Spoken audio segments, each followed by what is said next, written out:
So Cofield and Company on a Monday coming to you from the road. There is no show today because Rebel basketball will be on ESPN Las Vegas probably up until about 4:45, and then 15 minutes later, Monday Night Football will begin. Excellent game tonight with the Eagles and the Chiefs. So Matt Neverett is with us. Matt is on the road trip, and so am I, in Daytona for Runnin Rebels basketball. In a tournament, what is it, Matt? The Sunshine Slam? Is that what it's called? Yeah, it sounds more like a professional wrestling event than a basketball tournament. But yeah, Sunshine Slam. Did you see the venue yet? Inside the venue? I have not been inside the venue. I'm actually going to head over pretty much as soon as we get off of the air here and go check it out. But I've heard it's small. I've heard it's interesting. Yeah, I'm glad you mentioned wrestling because that does harken back to the days where there used to be, and there probably still is, and a lot of the indie circuits in wrestling. These are a lot of the towns they hit. You know, small convention centers hold like 2,000-3,000 in the annals of professional wrestling. But we're here today to talk about not only Rebel football and Rebel basketball, but also recap a little bit of the weekend on the NFL side. But today's show, and we're going to do a podcast every day. I'll try to have it drop by early afternoon. Cofield and Company on the road. We won't do a show on Thanksgiving, but we'll try to do a show every other day of, not every other, the rest of the week outside of Thanksgiving. First of all, your early impressions. I've not been in Florida in a long time. I actually lived in Florida as a kid for about 2-3 years, had grandparents down here. I haven't been in Daytona in probably 15 years, but it kind of reminds me of just about every beach town that I've seen up and down the Eastern Shore. It's not a bad thing, but it's a pretty interesting place. It's very quiet right now. Yeah, I mean, it's not necessarily peak season here the week before Thanksgiving, but yeah, typically these little beach towns in Florida have a little bit more juice to them. But it's kind of I'm glad you mentioned the East too, because East Coast of Florida versus West is just a little bit different. I lived in Bradenton, which is just south of Tampa, for almost 3 years, and I've been going down there for a while prior for Pirate Spring training with my family. So there is a big difference, West Coast versus East Coast, and I'm more partial to a lot of those smaller towns on the West, like Sarasota, Fort Myers. Yeah. There's a good chunk up by Tampa, like Dunedin, Clearwater.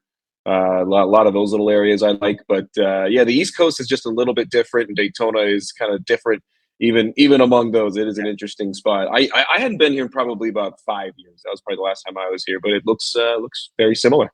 Yeah, talking to one of the rideshare drivers about why it's so quiet. One, it is the off season. Two, she said that a lot of the hurricanes that have hit in recent years actually hit Daytona pretty hard. By the way, Fort Myers that you mentioned is still like wiped. There's insurance problems across the state in terms of trying to rebuild. But she said not only quiet time, but because the hurricanes have come through and we can see it. We're actually staying in a beautiful hotel. The Rebels are here. But you can see it with the beach. The beach is very small. When I got here, I was like, man, there's not a lot of beachfront. And she said actually the hurricanes really ripped up the beaches pretty badly.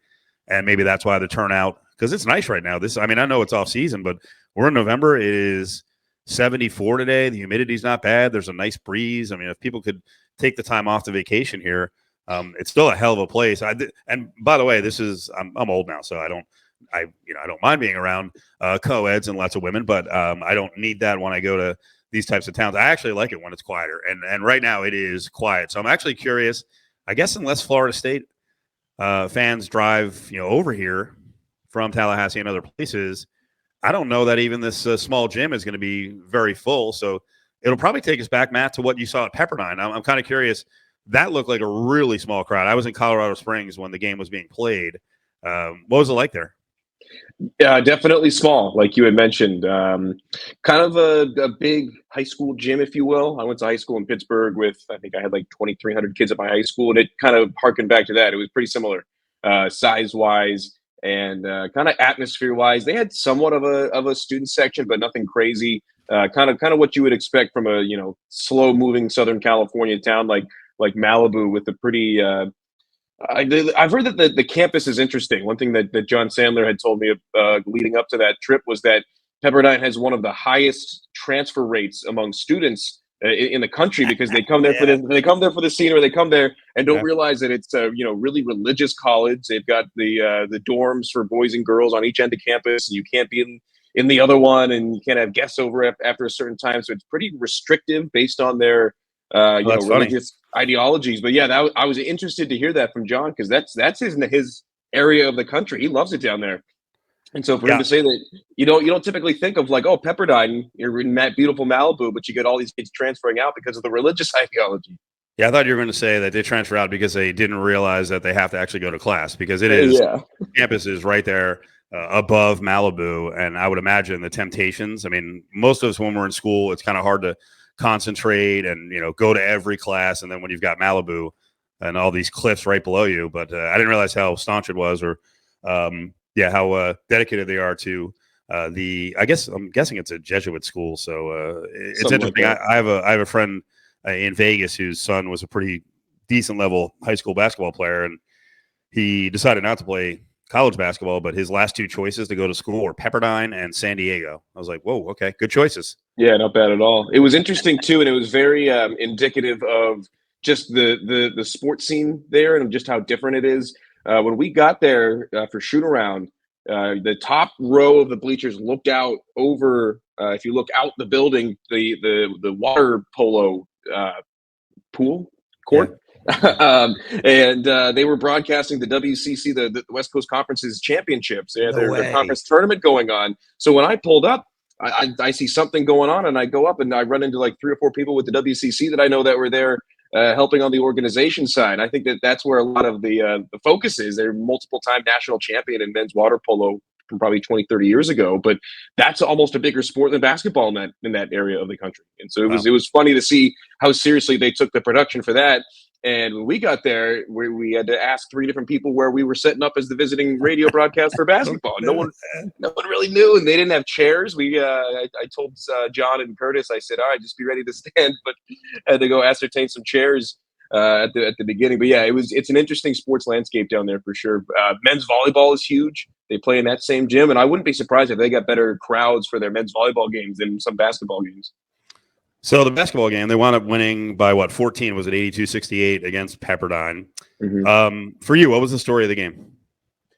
Well, the story of the game for UNLV was the balanced scoring. 5 different players in double digits, including Caleb Boone, who scored 19 points in 23 minutes. I really, really liked what I saw. That was kind of a breakout game for him coming off the bench, kind of showing what he can do in shorter spurts with his high energy play, especially on the defensive side of the ball. And then I think this game was where we really started to see DJ Thomas take over in the offense, especially in the half court.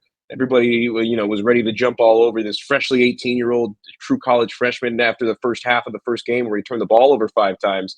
He hasn't turned the ball over once since then. It's not like he's been good at holding the ball. He's been phenomenal. He has not turned the ball over since the first half against Southern, and showed a lot more development throughout the course of the game against Pepperdine. And not only in terms of distributing and doing all the things that he is known for, but he really took control of the offense in a way that we hadn't seen yet. He was driving. He was patient. He was going back and forth. It was really, really fun to watch. And just seeing his development in such a short span. Normally, I'm a big fan of, you got to wait for a bigger sample size just to kind of get, especially for an 18-year-old who should be a senior in high school this year. But he has made rapid growth already. So I would say those 2 were really big. And then limiting the Pepperdine shooting touch. The Pepperdine had been one of the hottest shooting teams in the country to get the season started. I got the box score up in front of me. They, as a team, were 7 of 22 from beyond the line, which is way, way, way below their season mark. Well, to me, DJ Thomas, and you hate to put this on a freshman, is going to be one of the stories of the season. I think if he excels, if he's comfortable, if he it's not single-handedly, but the point guard sets such a good tone. If they take care of the ball, generally the rest of the team does. If they're a lower turnover team, and he's playing a lot of minutes too. I thought he'd be more around 27, 29 minutes per game. I mean, he's been in the 30s. Man, if he's out there without foul trouble for like 34, 35 minutes a game, reduces the team turnovers, can give them, say, 10 or 12 points per game. It could be more than that. I mean, again, folks, this is a top 25 player in the country coming in. It's the highest recruit the Rebels have had in recent years. And, they got other top 25 guys back in the Dave Rice era, and they got a couple in the Marvin Menzies era. But the impact of a point guard is so much bigger, Matt, than really any other player. Like even Anthony Bennett was a very good player. But he's a little inconsistent, and it's more of an explosion type thing. He's not running the offense as a 6'7", 240, 3 or 4. This guy can have such an impact on this team, and that's where, to me, that's where the upside is with the with the Rebels. Looking at the Ken Palm coming into this tournament, Colorado, if they were seeding it, Colorado would be the number one team. They're 23 in Ken Palm. Florida State and UNLV are next at 85 and 92. Obviously, the 92 is probably a little lower than it would have been had they not come out and really kind of sleptwalk through the first half against Southern. And then Richmond's not far behind. They're at 107. I think the Rebels have top 4 potential in the Mountain West Conference. I think they've got top 50 or 60 potential on Ken Palm, with even more, if they could actually win 2 of the games. Well, there's only 3, but 2 of the games of the 3 between San Diego State or against San Diego State and Boise. So I'm still very bullish on this team. Hopefully their depth gets a little healthier. Shane Noel will be back out there sooner than later. So, but in the end, I think DJ Thomas being a responsible point guard and leading the team could take them to the heights that people want him back to, and that is a winning season with 21 or 22 wins and a tourney berth. And I think too, one of the major questions that I have, at least early, that kind of goes back to DJ is when he does have to come out, because he has gotten tired, especially early on, where he's not as physically developed at this point in the season as he will be later on in the year, just in terms of his durability and otherwise. It's who's going to run the offense when he's not on the floor, because that's been the biggest question mark, at least offensively, for this team so far, is what is that offensive identity when DJ Thomas isn't out on the floor? Because when he's there, especially first thing he comes off the bench, he's been really, really good at providing a spark, high energy play. But then when he slows it down and, maybe we haven't seen him in any foul trouble to speak of at all through the first 3 games, but God forbid he picks up three fouls and a half and they got to go to the bench. It's who's that second option in terms of running the point. And I think when Noel comes back, that'll be big, because they really started to trust him a lot, especially with the ball in his hands at the end of the season last year. And that'll just give them a little bit more depth, especially in that maybe 2-3 guard position. But that's the question mark for me, Steve, is who is going to run the offense and what's the identity in the short spurts where DJ's not on the floor. Yeah, there really is no true backup point guard. Although Webster, he told me when I talked to him a couple weeks ago, you can pick up this knowledge by just looking up numbers back at Hawaii, but he did play point guard for a full season at Hawaii. So he's got familiarity, but it's also been, 3 or 4 years since he's done so. I think he's a decent backup point guard. I like Jackie Johnson, but he gets a little loose with the ball. And then the positive of Jackie, though, is when Jackie goes full Jackie, he can be a major boost off the bench. And he had some important shots. He had some good shots in that game against Pepperdine.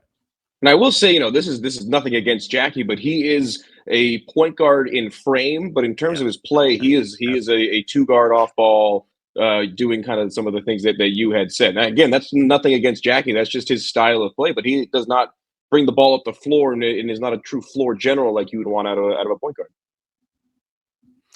Matt Neverett's up on Cofield and Company today. He's not a guest. He's actually hosting. We'll do a short podcast every day because no Cofield and Companies this week with the holiday coming up.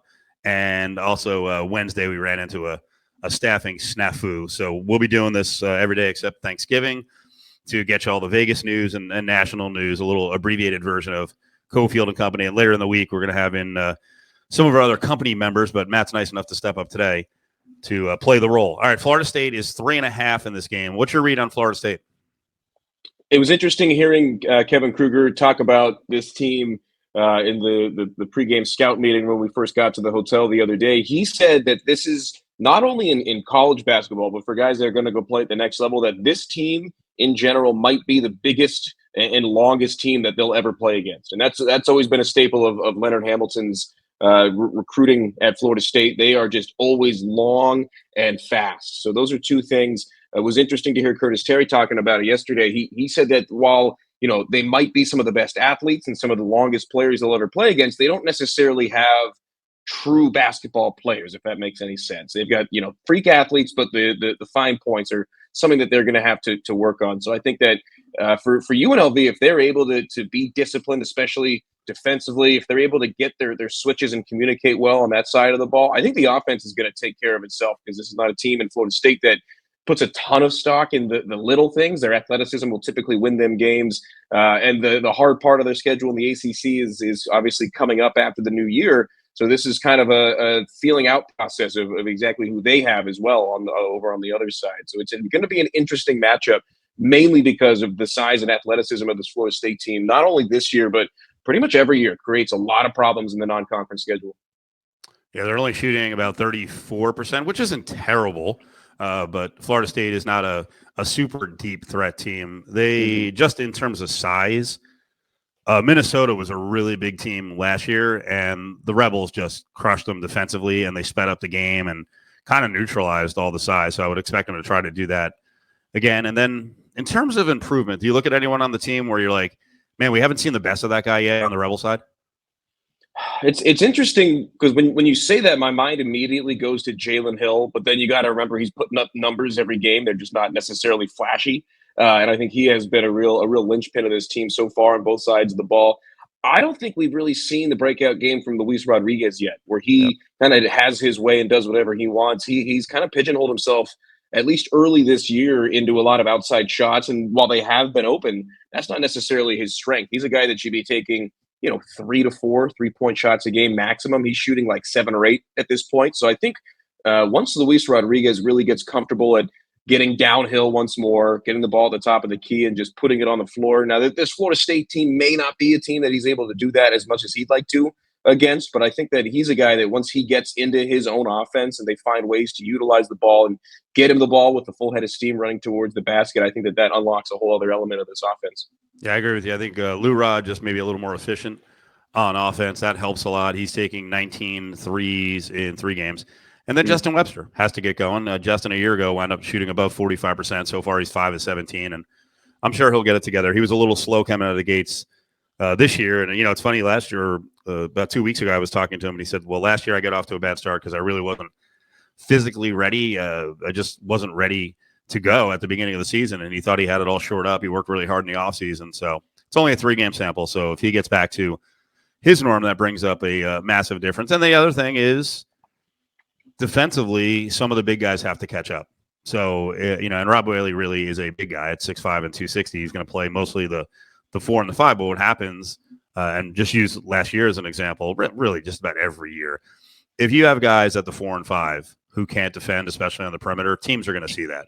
And they will drag you into deep waters. They will get you caught on switches to little guys. So Rob's not only got to get a little better inside defensively on primary man or help, but he's got to get better recognizing what's going on in the perimeter. Otherwise, that's going to be a weakness all season. And the other thing is, if he can't do that, then he's not going to play. And they really need his offense. I mean, he's a good inside threat. This is a team that wants to be playing at times inside to out, right? You got to be able to pitch it inside. And who said it last week? Jalen Hill told me that the cool thing about these big guys is that they're willing passers. And, not every person is a willing passer. I'm not going to rip this guy, but Graham Ike and even Hunter Maldonado, if you threw it in the post, they're going to try and score, and they may take 7 seconds off the shot clock. So Whaley's got to be out there to balance the offense at times, but he's got to play defense to earn the time on the floor.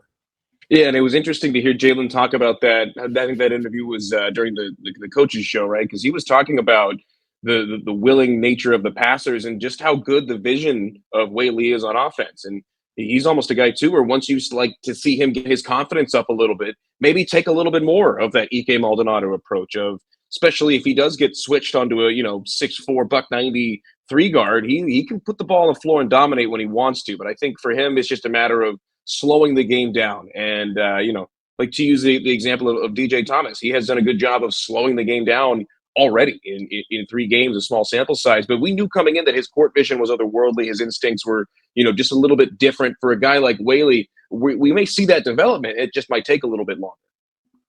Matt Neverett is up on Cofield and Company, co-hosting with me, Cofield, here on this Monday. So Runnin Rebel game starts at 2:30 with the tip on CBS Sportsnet on ESPN Las Vegas. Pregame Runnin Rebel warm-up will go at 2 o'clock. And there's another game tomorrow, depending on whether the Rebels win or lose. They will face Colorado, probably the best, most highly touted team in this tournament, or Richmond. All right, before we get into a little Rebel football, let's talk about the NFL. First of all, tonight, massive game. Who do you think is more ready at this point of the season to win this game tonight? Eagles or Chiefs? It's interesting because this is a matchup, obviously, as a Super Bowl rematch that everybody has had circled at the beginning of the year. But it's funny to hear a lot of the pundits talk about this game and about how ho-hum these two teams have been. And you would assume, maybe they're, that through 9 games or 5-4, 6-3. No, this is the 8-1 Eagles versus the 7-2 Chiefs. This is two of the best teams in the NFL. And I will say, I was watching ESPN Countdown yesterday, and Rex Ryan did say that these are two teams that have taken steps backwards, which I don't necessarily disagree with. But again, you hear that and you assume, 500, maybe a disappointing record. No, these teams are still finding ways to go out and beat some of the best of the best. And I think the fact that this game is in Kansas City makes a big difference. The Chiefs have a great home field advantage there. But as far as a style of play that I think is more consistent and ready to go throughout the later portions of the season, I think the Eagles are doing exactly what a lot of people had expected. The thing for them is that their defense has taken the step back. Their offense is performing at a lot of the same levels. Jalen Hurts, maybe not necessarily your runaway MVP this year, but he's doing enough, and he's holding on to the ball enough to give them a chance to really control the time of possession throughout the course of the season and give their defense a chance, even though their defense has been banged up. And I think with Kansas City, you still have a little bit of question mark on the offense as far as, a top receiver outside of Travis Kelce. And I think that this is a game where the Eagles defense can really stick in their man-to-man coverage. And as long as they can account for Kelce, I don't think a lot of the speed on the outside for KC offsets enough of their deficiencies in the middle. I think that the Eagles, even on the road, have a really good shot going into this hostile environment in KC. Well, I like the Kansas City defense. As an organization, they clearly made a decision knowing that they were going to have to pay Patrick Mahomes, somewhere from $50 to $60 million. And that means there's going to be areas on the team where they can't spend as much money. And they're going with cheaper receivers outside of Kelce. And this is kind of the deal the last, say, 20 years where a quarterback has taken up, 13, 15, 20% of your payroll. Like, hey, brother, we're going to give you this much money. That means you got to make receivers good. And the great quarterbacks over the years, Aaron Rodgers and Tom Brady, I mean, you look at the collection of a lot of the receivers they played with when they left, very ordinary, right? So they've set the standard. They're going to get paid a lot of money, and they've got to make receivers good. I think Kansas City has an intriguing collection, but they're definitely not where they were in past years on offense. And, part of that transition with where you're going to spend the money has been the defense. So they've improved the defense. This is a very, very good defense. Now, come back at me if you want on this one. I mean, I would think clearly the Kansas City game plan is we are going to stop the run. We are going to put Jalen Hurts in second and long and third and long. Can we still question Jalen Hurts from a throwing efficiency standpoint? His numbers are solid. They're not great. What do you think? Is it unfair at this point, or is Hurts good enough where he should not be questioned in terms of his passing acumen?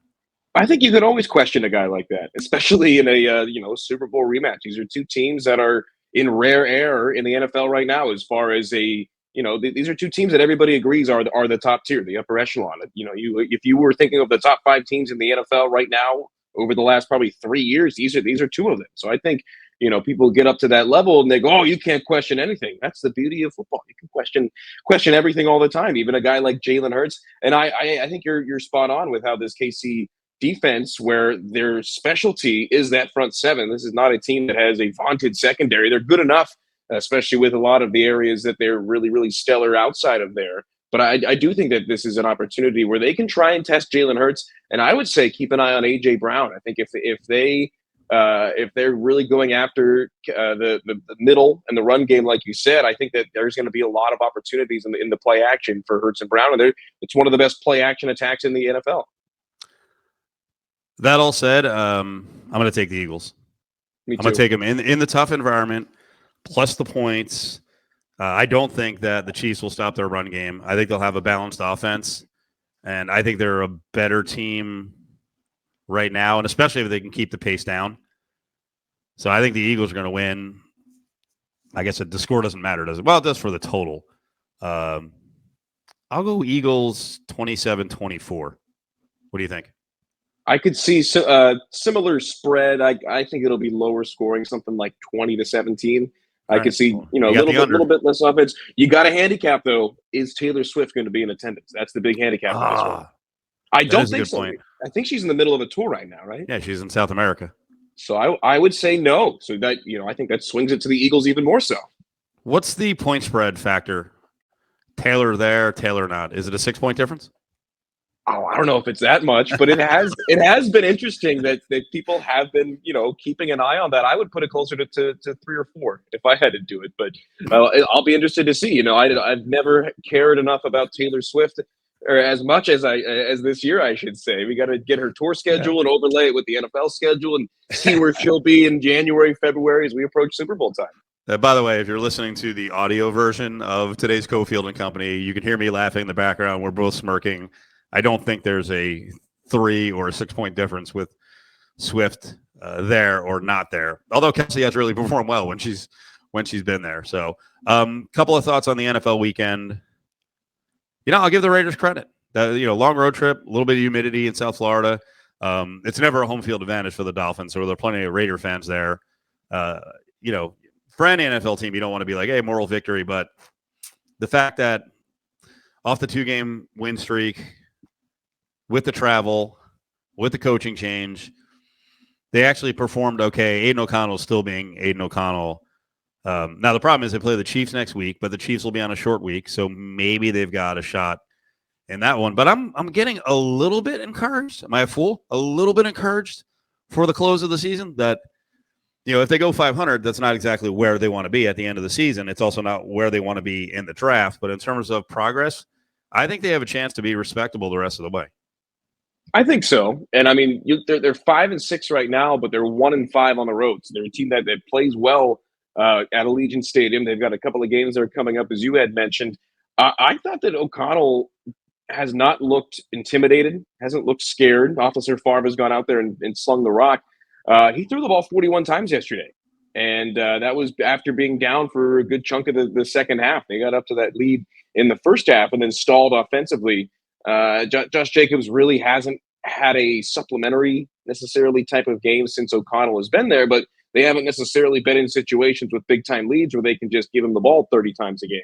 So I was encouraged with what I saw from O'Connell just in terms of the confidence to go out there and keep slinging it. The Dolphins were all over him all day, so he did a good job, I would say, too, of throwing through pressure. That's really all that you can ask for a guy in his situation. Is he the long-term answer? Not necessarily. I wouldn't say so. I don't even know if people necessarily internally would say so, but for the time being, that's all you can ask, is a guy that'll go out there and not be afraid and keep you close in these, like you said, not a moral victory is not what they want, but for a guy like that who's potentially trying out for a future job, that's exactly what you want. They've got 3 straight games at home. The first is the Chiefs, then Vikings and Chargers. And I don't know where the Chargers' mind is right now. And for the first time ever, and it's not been a long stint with Staley, I wonder what Telesco, well, one, if he's even allowed to make the decision, but Telesco and Spanos are thinking right now at this juncture of the season. They just play, and it's sad because they play up to opponents, the good ones. They play down to opponents because the Packers are not better than the Chargers, and they lose another close one yesterday.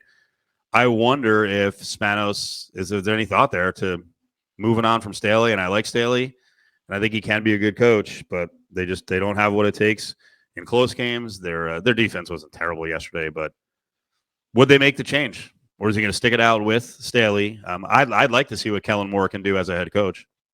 I think so too. I think he got kind of a raw deal in interviewing for a lot of these jobs.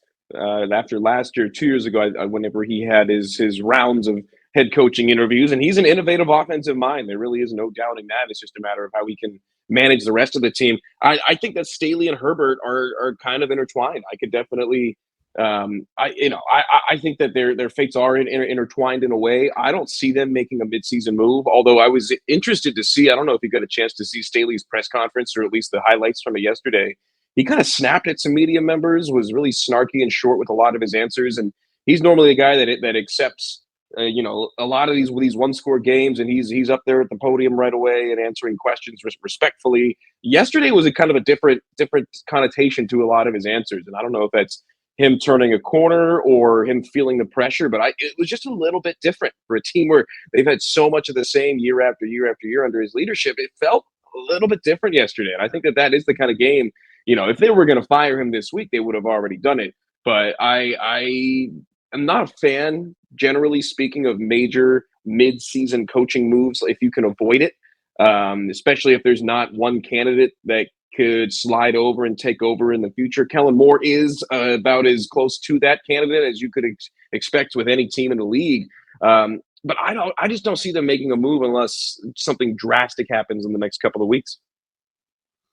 Matt Neverett, Steve Cofield, Cofield and Company here on a Monday, doing a podcast all week with the show off between the holidays, little board op shortage, and also Rebel basketball taking over the airwaves at times between 3 and 6 Pacific. So, yeah, there you go with the Raiders. That turned into a Chargers conversation. But Raiders, to give themselves a chance, they've got to run the ball better. 36 yards on the ground from this team, you're not going to have a shot. You got to keep the Chiefs off the field, obviously. So they got to run the ball better to get any of these next 3 games, and they have a chance to get at least 2 of the 3, if not all 3. Chiefs seems like a big hill to climb, but I think this Chiefs team is good, but not great right now. So we'll talk about the Raiders a little later in the week. So we kind of buried the story of the weekend, and that is UNLV Rebel football. 9-2. I can't even believe I'm saying it. This season has been so weird as I watch it. I'm watching on the sidelines, or Matt and I do the Silver State Sports and Entertainment Network TV calls of the game. It's just been so methodical, and there's no highs and lows from the team after the game. There's no super high. Obviously, there hasn't been many chances to be low, but when they have lost, there hasn't been lows. So as you go through the season, it's just like really, I've bought into it's just week by week. I haven't bought into the nameless, faceless opponent. I will never buy into that because, for those of us who are fans, and in the case of a lot of people listening and media members who have been around the team, we've seen what it's been like against some of the dominant programs in this conference. And this was another one of those games against Air Force where I am used to watching Air Force be methodical and just tear apart UNLV football. And that's the way it was going. Rebels get out to a quick start. They squander the opportunity because they were flying high in the first 2 series. It looked like they were going to go right down the field again on the second series. They squander that because Maeva throws an interception. Then all of a sudden you look up and Air Force is just churning. Everything's working on the run. The flip on the pitch to the outside, Rebels are having trouble defending that. The fullback dive, that started working. The quarterback run option, that was working. And it was like chunks of yards. It wasn't 6 yards. It seemed like it was like 8, 12. And then they pop off a big touchdown run on the pitch. And it's 24-7. And this is that point in most years past when Air Force has it going, Matt. It is freaking a machine. And you're like, all right, one more touchdown. And they get it to 31-7. And this thing is over.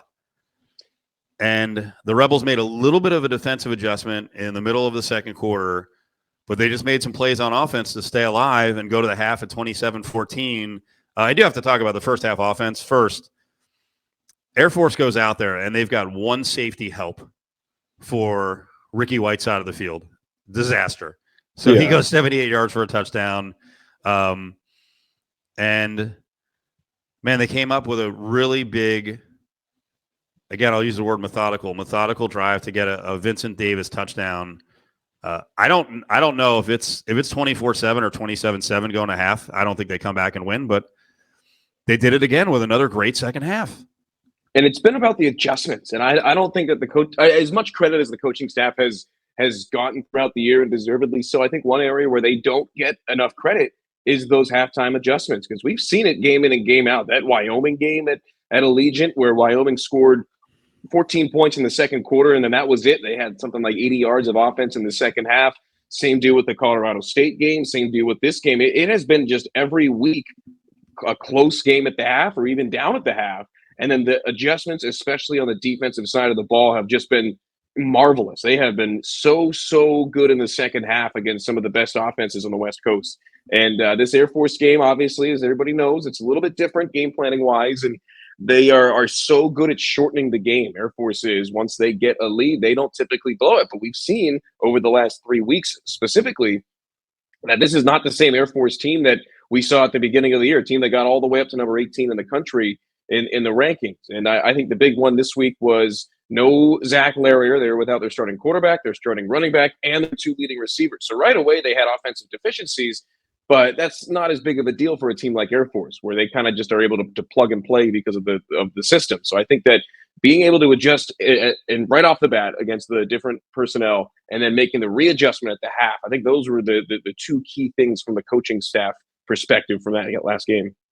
Yeah, the Rebels did a great job on offense in the second half. They got their run game going. By the way, give credit to Air Force. I think that was a season-low rushing output for UNLV. Not terrible, but not up in that 170 range with they've been averaging. I think their lowest games before this were like 156 and 159. They rushed for 119, but again, it was a chunk plays at times in the second half. So seeing Kaleho Balangai, the tight end, the 260-pound tight end, that wide open, and at that point, it's just like, hey, does he have enough stamina to get down there? He didn't make it all the way, but they wound up scoring a touchdown off of that. But I think the shocking thing on that and the Ricky White play and then some Ricky catches over the middle is how open guys are sometimes with this offense. And again, if everyone could watch Brennan Marion operate on the sideline, he's a fascinating guy to watch. He almost never gets worked up. He never seems like he's in a panic. I know after one of their drives fell flat, but they were still in a good position. This is probably when the game was sitting at maybe it was 28-27 at that point or 27-21 Air Force. I just remember him, after a mistake had been made, he walked over to the offensive line and kind of gave him a fist pump. He's like, we're good. And then walked over to Maiava and he's like, we got him where we want him. And this is an even game, but his demeanor then leads to, I think Maiava's already a calm guy. It leads to Maiava being chill. By the way, Maiava took a hit in this game where I was watching him. I'm like, I don't know if he can go back in anytime soon. And he kind of shook off the cobwebs. Doug Brumfield goes in and has a positive play on a run. Doug Brumfield actually played a receiver on a play, and they got 2 yards on a run. But that was a key moment in the game. There's so many little small things that continue to come through for the Rebels, and it's all added up to this magical 9-2 season. I mentioned a lot of guys there, so if you want to play off of Marion or the composure or Maiava, fire away. Well, I was going to ask you. You were on the sidelines. Did you see Brumfield sneak into the play? I didn't, because I was on the opposite side of the field. I was watching. I did a sideline report on Maiava, and I kind of said it like he's still shaking out the cobwebs. And then Maiava ran down to the middle of the field because the defense was out there. And then first play back, they might have even punted on the Maiava. When Maiava got hurt, they kick a field goal. I don't know. I can't keep track anymore. But I think they had a change of possession there really quickly. And then, they snuck out Brumfield. And I don't even know how many people put it out there. I don't think I got it on a report. My Wi-Fi was a little bit shaky up in the mountains for some reason. At 6,035 feet. Go figure. Actually, no, it might be 6,600 because I think they have a big sign on the walkway down to the field to try to get in your head. But no, I didn't see Brumfield sneak in there. And here's the other thing. The last couple of games that Brumfield was actually in uniform, I don't think he was cleared to play because he never warmed up. So I just assumed that they're bringing him on the trip. He's a leader. He's not going to play. That Friel would go in there. But how about that? Not only does he get cleared for the game, but he's a guy who's been kind of battling, I think, a back and concussion. And Barry Odom told us last week, just because you're cleared doesn't mean that you're going to play or you're cleared to play. Mm-hmm. And we saw that with Jeray Williams. I think Jeray Williams was really close this last week. He may be out there against San Jose State. But in the case of Brumfield, it didn't mean, in the past that he was cleared to play. And then he is cleared. And they're like, yep, you're going to get downhill and you're going to run. Like, okay, I guess he's really cleared. He must have been cleared, yeah, because that was right about when I was able to turn the game on my phone on the bus after leaving, or when we had just landed, actually, in Daytona. We were on the way from the airport to the hotel. So that was right about the time of the game where I turned it on. And even on the television broadcast, the guys, they were, Cameron Friel getting ready to come into the game. And then all of a sudden, not only does Maiava go back into the game, the first play goes to Doug Brumfield, and everyone was like, where did that come from? And then, like you said, they lined it up as a wideout, had him blocking, and then took him out. But that's kind of been a theme for Brennan Marion all year, is just putting something on film. Whether or not it's successful, there's so many wrinkles in this go-go offense that they'll run a look that they have no intention of going to the guy on a gadget or a motion or something, but just to put it on film and make teams prepare for it, just adding those extra wrinkles in. I think that has been a hallmark of this offense all year that not enough people have talked about. Let's finish up this convo by building off of what we talked about in the postgame. I grabbed Barry Odom just after the game, just after the win, coming out of the media session, and wanted to talk about some of the special moments of the game. We are downstairs right after the press conference, and winning coach, winner of a ninth game, and a winner at a place that's really tough to win, especially with the position that Air Force was in. Barry Odom is here with us. You just told me you kind of screamed it out, huh? There was a lot of screaming during the game. That was an exciting game. Was the course of the game, the ups and the downs, and the exciting part of how our team finished and what they showed in the second half. Maturity, competitive spirit, and then this extreme execution in really crucial moments. So happy for them. I thought our coordinators made great calls, and then our kids executed. And then the coaching staff, the conversations on the headsets on working together and finding ways to give our kids advantages, they did a tremendous job. Those last 4 plays with them having to score a touchdown, is that, for you and Shear and the other defensive coaches, is it actually a dream scenario or kind of a nightmare? I mean, that's the ultimate challenge, right? To win a game you got to stop them. Pass down situations at that point because of the clock, and then they got the pass interference call, and then that opened up the playbook for them. And then you're hoping that you got just enough gas left in the tank to go get a stop because they had everything available with the timeout. So I thought Shear remained really, really calm. He was probably a lot calmer than I was the last stretch of those 4 plays, and big time plays by our kids. I wanted to call out some of the linebackers too. A lot of big hits by McDuffie, and I got to tell you, I saw Woodard go in for a good 5 minutes into that tent, get his ankle rewrapped. He's limping right now. And he was right in the middle of the defense on that final stand. Those 4 guys you mentioned, or 3, they're warriors. They've got a tough, competitive spirit about themselves. Fred Tompkins played a position tonight he's never played before in the way we lined up. Elijah Shelton played a position he really hadn't played before. And both of those guys, they made some mistakes, but they played hard and they played so well. I'll throw out another guy. I don't think people are familiar with number 44, Mavesi, because he changed his number. He hasn't played that much. 18 snaps the entire season. You need an extra big fella in the middle. He was out there. He had a really good week of preparation. We needed another body inside because of some injuries and because of some of the things on how they were schematically blocking us, and he did a great job.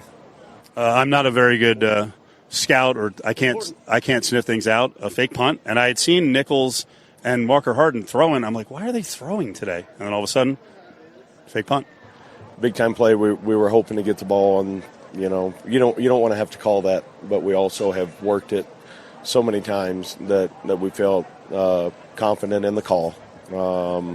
They didn't give us exactly the look we wanted, but we had it on, and we kept it on, and he put the ball only where Chris could go get it, and Chris Williams made a terrific catch right at the sticks.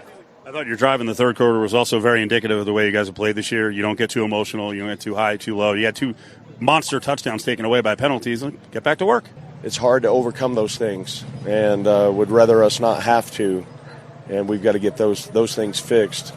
They could cost you a game, but our kids did. They just kept battling, kept swinging, and some big-time catches, throws, blocking, protection, play calls. It took everybody. All right, well, looking ahead now.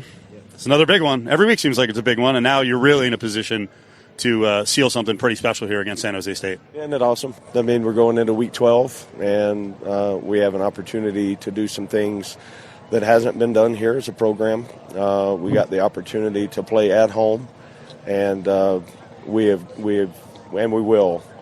The week of preparation and how we practice and the habits, we need to get to work really, really quickly.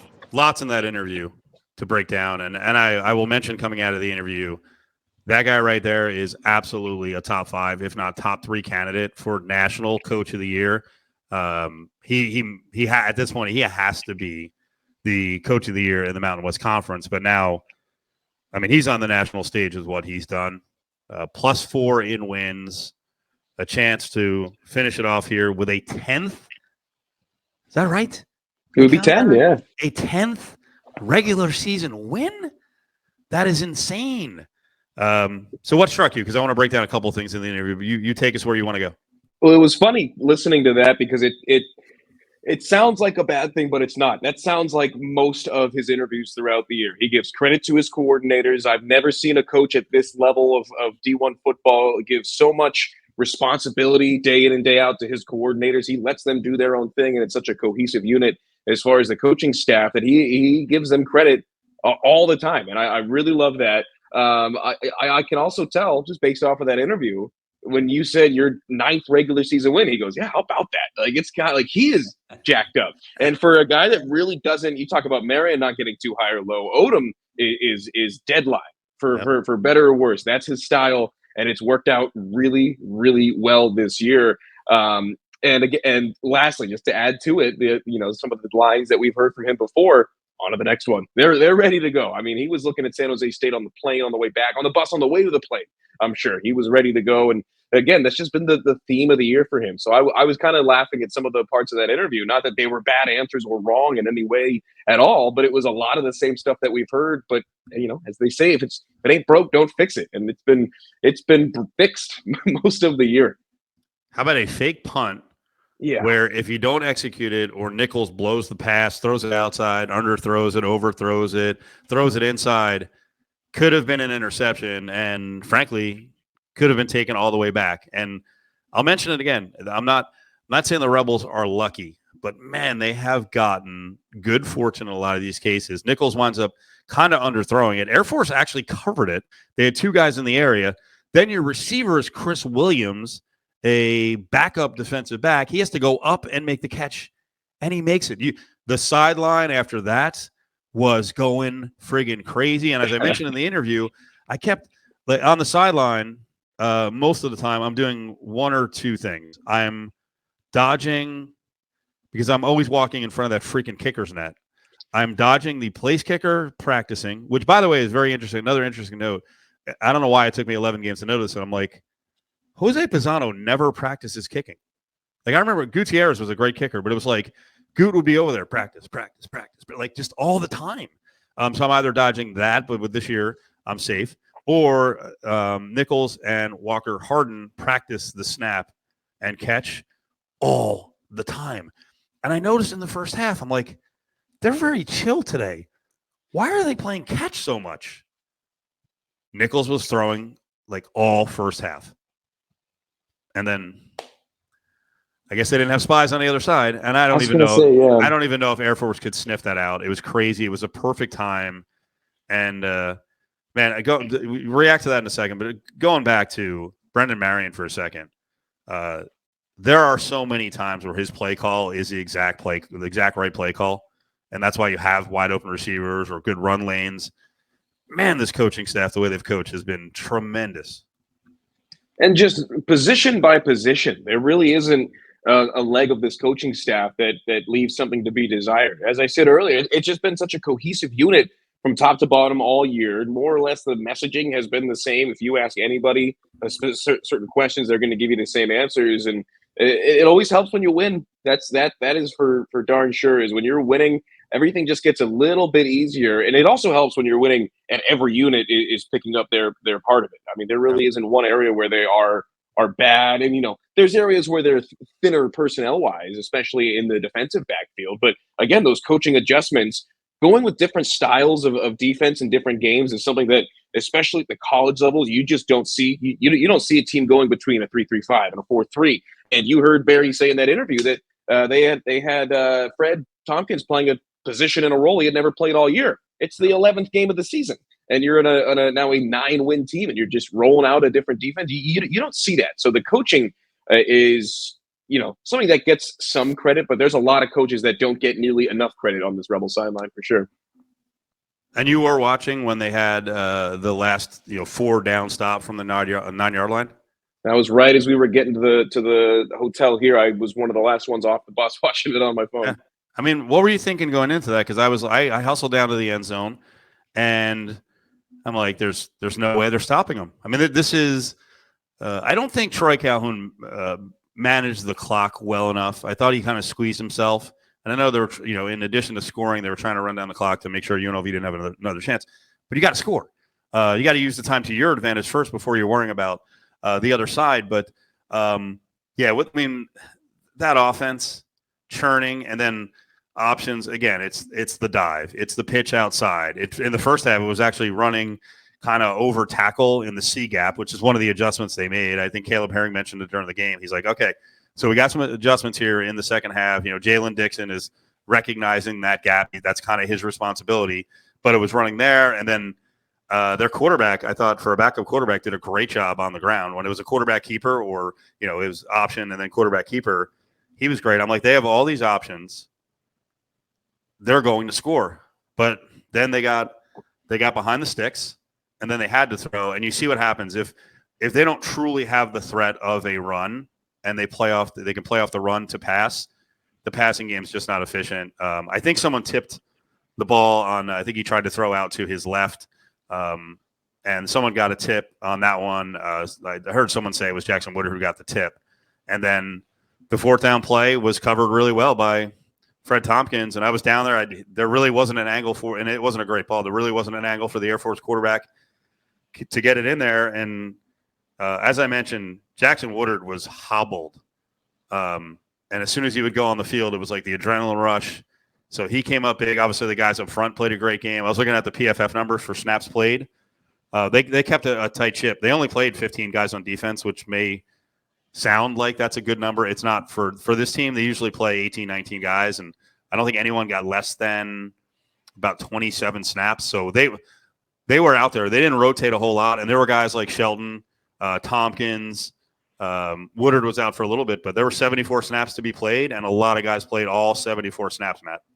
And Jackson Woodard is a guy that you're going to have to drag off the field for any extended period of time. I mean, you want to talk about heart. That is the very definition. Is if you look at a guy like Jackson Woodard, not only what he brings in the physical aspect, because he's about an average size, average speed linebacker. I think he would tell you that. But what he brings in heart and communication and just comfortability in this system and with this coaching staff. He is, as every coach wants in a middle linebacker, a leader for the team, but also an extension of the coaching staff. And I think he is the perfect definition of both of those, especially on this team where on the defensive side of the ball, that's where they had a lot of guys who had stayed in the program but had not had a ton of playing time. So he's new to the program, and so they're kind of on similar grounds, level pegging. And he has done such a good job of being that extension of this coaching staff. And what a setup now we have for the final game. San Jose State, a rival. San Jose State, a team that has taken care of the Rebels in multiple years. Kind of, embarrassed them at times, insulted them at times. You have them in front of you to set up this Mountain West Conference title game at Allegiant on 12-2, which we'll get to later in the week, all the logistics of that. Tremendous setup. And I will say, really good effort so far by a lot of people on social media, and I think UNLV is going to back it up with some heavy marketing for this game. The hashtag Drive for 65 is a really nice thought, 65,000. Let's get above 30, right? Maybe they can push to 35,000. I hope enough people are juiced up about this. I mean, this team is doing something no team has really ever done in the history of UNLV football, back to 84, which that was a good level of football. This is a much higher level of football. 35,000? Come on, back these guys. It's going to be senior day. You've got so many guys who have been around forever. And I will continue to point out, Barry Odom has done a really good job.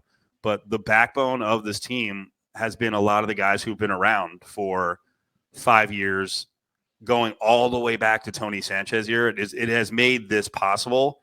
Those guys absolutely should get, a ton of people out there to give them a hand before the game. And, man, what a setup. What a setup. And, by the way, one of the other crazy storylines of this season, Matt, in addition to you making the pick of first place for UNLV, which when Adam Hill tracked you down and then when social media found out, they were like, you are a moron and a homer. You don't know anything about football. So good for you. The other telltale sign that people didn't believe in this program, and again, they were 5-7 last year with 4 swing games. So they were close last year. This staff has just taken them to another level. The other thing that is indicative of very little hope for the program coming in was how many TV games are we going to wind up doing? Is it 5? 4. But we did 2 last year. Yeah, national TV did not believe in UNLV football that I'm glad to do it. I know you're glad to do it. But 4 games weren't picked up nationally. They're kicking themselves now. And by the way, a fifth, because that New Mexico wasn't picked up.